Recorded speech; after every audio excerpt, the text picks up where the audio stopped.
Chapter XXXVI. Wonderful Stories of 1. To Goa Gentleman. 2. Mrs. Aurangabadkar. This chapter relates the wonderful stories of two gentlemen from Goa and Mrs. Aurangabadkar of Sholapur. Two gentlemen.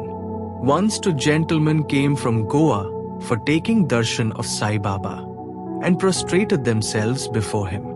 Though both came together, Baba asked only one them to give him 15 rupees as dakshina, which was paid willingly. The other man voluntarily offered 35 rupees. This sum was rejected by Baba to the astonishment of all. Shama, who was present, asked Baba, "What is this? Both came together. One's dakshina you accept. The other, though voluntarily paid, you refuse. Why this distinction?" Baba replied, "Shama, you know nothing. I take nothing from anybody. The masjid mein, the presiding deity of the masjid, calls for the debt. The donor pays it and becomes free. Have I any home, property or family to look after? I require nothing. I am ever free. Debt, enmity and murder have to be atoned for. There is not escape." Baba then continued in his characteristic way as follows. As first he was poor and took a vow to his God that he would pay his first month's salary if he got an appointment. He got one on 15 rupees PM. Then he steadily got promotions. From 15 rupees he got 30 rupees, 60, 100, 200 and ultimately 700 rupees per month. But in his prosperity, he forgot clean the vow he took. The force of his karma has driven him here, and I asked that amount, 15 rupees, from him as dakshina. Another story. While wandering by the seaside, I came to a huge mansion and sat on its veranda. The owner gave me a good reception and fed me sumptuously. He showed me a neat and clean place near a cupboard for sleeping. I slept there. While I was sound asleep, the man removed a litrite slab and broke the wall entered in and scissored off all the money from my pocket. When I woke up, I found that 30,000 rupees were stolen. I was greatly distressed and sat weeping and mourning. The money was in currency notes, and I thought that the Brahman had stolen it. I lost all interest in food and drink and sat for a fortnight on the veranda, bemoaning my loss. After the fortnight was over, a passing fakir saw me crying and made inquiries regarding the cause of my sorrow. I told him everything. He said, "If you act according to my bidding, you will recover your money. Go to a fakir, I shall give his whereabouts, surrender yourself to him, he will get back your money.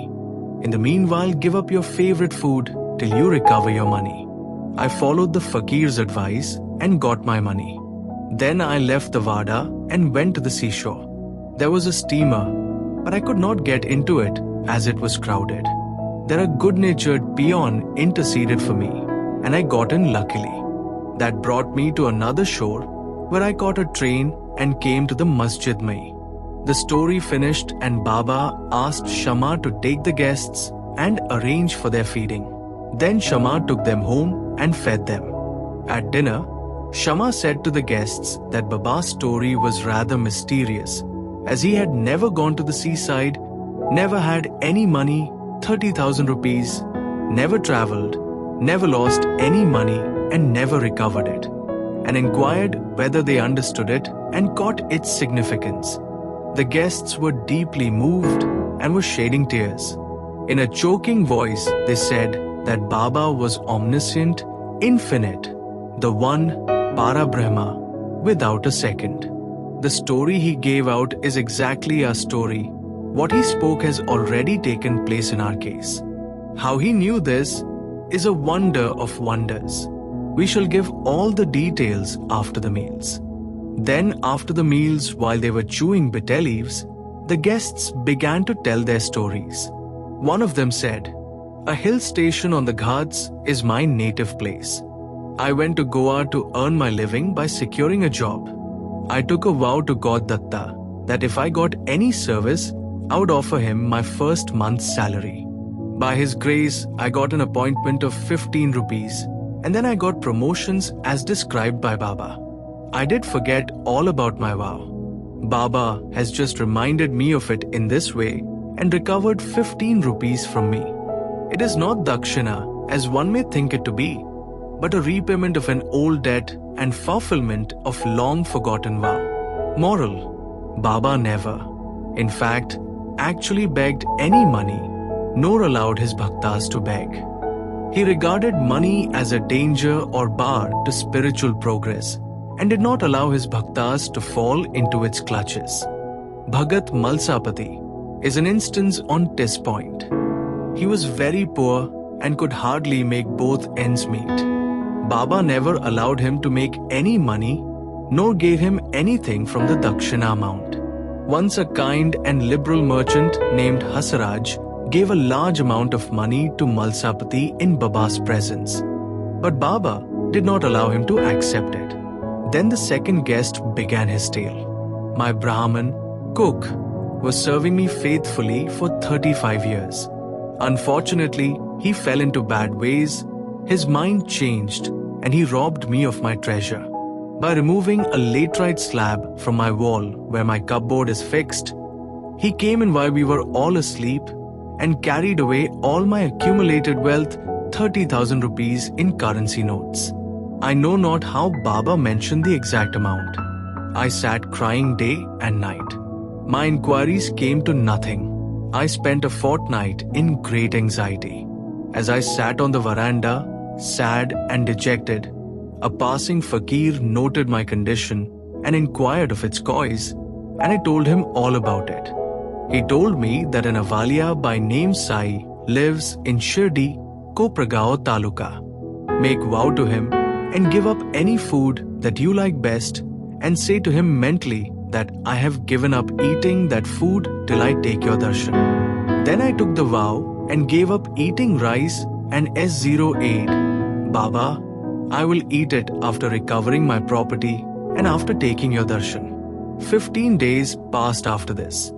The Brahman, of his own accord, came to me, returned my money and apologized, saying, I went mad and acted thus. I now place my head on your feet. Please forgive me.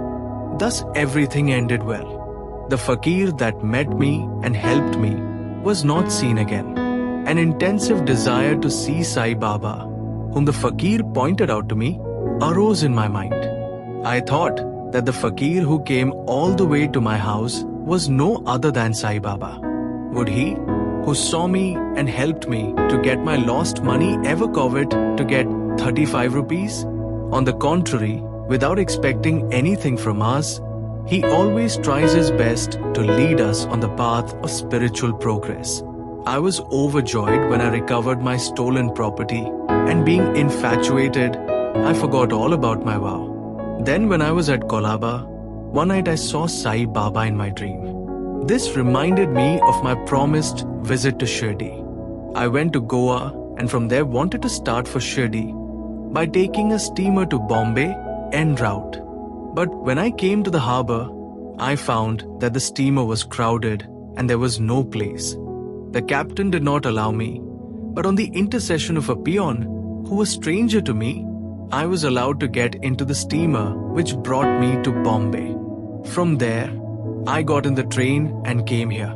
Surely I think that Baba is all-pervading and all-knowing. What are we and where's our home? How great our good fortune that Baba got back our money and drew us here to himself? You Shirdi folk must be infinitely superior and more fortunate than we. For Baba has played, laughed, talked and lived with you for so many years.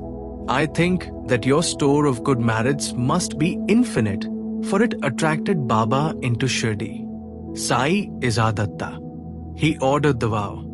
He gave me a seat in the steamer and brought me here, and thus gave proof of his omniscience and omnipotence. Mrs. Aurangabadkar, a lady from Sholapur, wife of Sakharam Aurangabadkar, had no issue during the long period of 27 years. She had made a number of vows of gods and goddesses for an issue, but was not successful. She then became almost hopeless. To make a last attempt in this matter, she came to Shirdi with her stepson Vishwanath and stayed there for 2 months serving Baba. Whenever she went to the masjid, she found it full and Baba surrounded by devotees. She wanted to see Baba alone, fall at his feet and open her heart and pray for an issue, but she got no suitable opportunity. Ultimately, she requested Shama to intercede with Baba for her when he was alone. Shama said to her that Baba's darbar was open, still he would try for her and that the Lord might bless her. He asked her to sit ready with a coconut and joss sticks on the open courtyard at the time of Baba's meals, and that when he beckoned to her, she should come up. One day after dinner, Shama was rubbing Baba's wet hands with a towel when the latter pinched Shama's cheek. Shama, feigning anger, said, "Deva, is it proper for you to pinch me like this? We don't want such a mischievous God who pinches us thus. Are we your dependents? Is this the fruit of our intimacy?" Baba replied, "O Shama, during the 72 generations that you were with me, I never pinched you till now, and now you resent my touching you. Shama, we want a God that will give us ever kisses and sweets to eat. We do not want any respect from you, or heaven, balloon, etc. Let our faith unto your feet be ever wide awake." Baba, yes, I have indeed come for that. I have been feeding and nursing you and have got love and affection for you. Then Baba went up and took his seat. Shama beckoned to the lady. She came up, bowed and presented the coconut and joss sticks. Baba shook the coconut, which was dry. The kernel within rolled and made a noise. Baba said, "Shama, this is rolling. See what it says." Shama, the woman prays that a child might be similarly rolling and quickening in the womb. So give her the coconut with your blessings. Baba, will the coconut give her any issue? How people are foolish and fancy such things. Shama, I know the power of your word and blessing. Your word will give her a string or series of children. You are wrangling and not giving real blessing. The parley went on for a while. Baba repeatedly ordering to break the coconut, and Shama pleading for the gift of the unbroken fruit to the lady. Finally, Baba yielded and said, "She will have an issue." "When?" asked Shama. "In 12 months," was the reply. The coconut was therefore broken into 2 parts. One was eaten by the 2. The other was given to the lady. The Shama turned up to the lady and said, "Dear madam, you are a witness to my words. If within 12 months you do not get any issue, I will break a coconut against this Deva's head and drive him out of this masjid.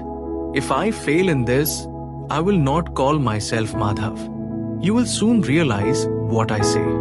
She delivered a son in 1 year's time, and the son was brought to Baba in his 5th month. Both husband and wife prostrated themselves before Baba, and the grateful father, Mr. Aurangawar, paid a sum of 500 rupees, which was spent in constructing a shed for Baba's house, Shyamkarn. Bo to Shri Sai, peace be to all.